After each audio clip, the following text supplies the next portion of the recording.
Haman's plot against the Jews. Sometime later, King Xerxes promoted Haman, son of Hammedatha, the Agagite, over all the other nobles, making him the most powerful official in the empire. All the king's officials would bow down before Haman to show him respect whenever he passed by, for so the king had commanded. But Mordecai refused to bow down or show him respect. Then the palace officials at the king's gate asked Mordecai, "Why are you disobeying the king's command?" They spoke to him every day, but he refused to comply with the order. So they spoke to Haman about this to see if he could tolerate Mordecai's conduct, since Mordecai had told them he was a Jew. When Haman saw that Mordecai would not bow down or show him respect, he was filled with rage. He had learned of Mordecai's nationality, so he decided it was not enough to lay hands on Mordecai alone. Instead, he looked for a way to destroy all the Jews throughout the entire empire of Xerxes.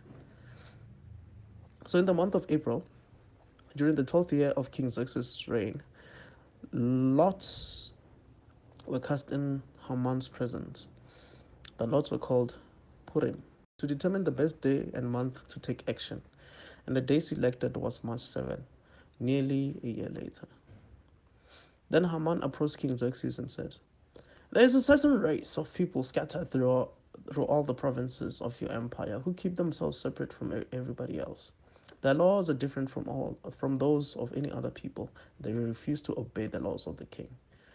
So it is not in the king's interest to let them live. If it please the king, issue a decree that they be destroyed, and I will give 10,000 large sacks of silver to the government administrators to be deposited in the royal treasury."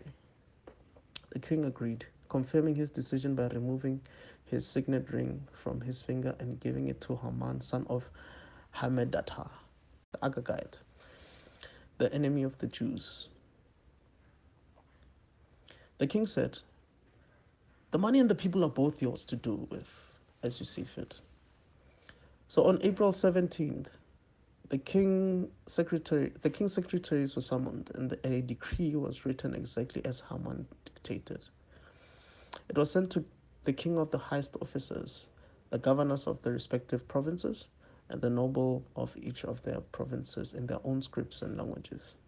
The decree was written in the name of King Xerxes and sealed with the king's secret ring.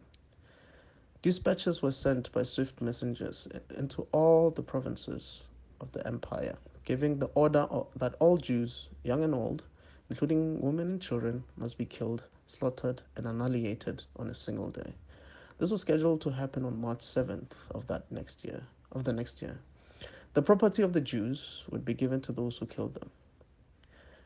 A copy of this decree was to be issued as law in every province and proclaimed to all peoples, so that they would be ready to do their duty on the appointed day.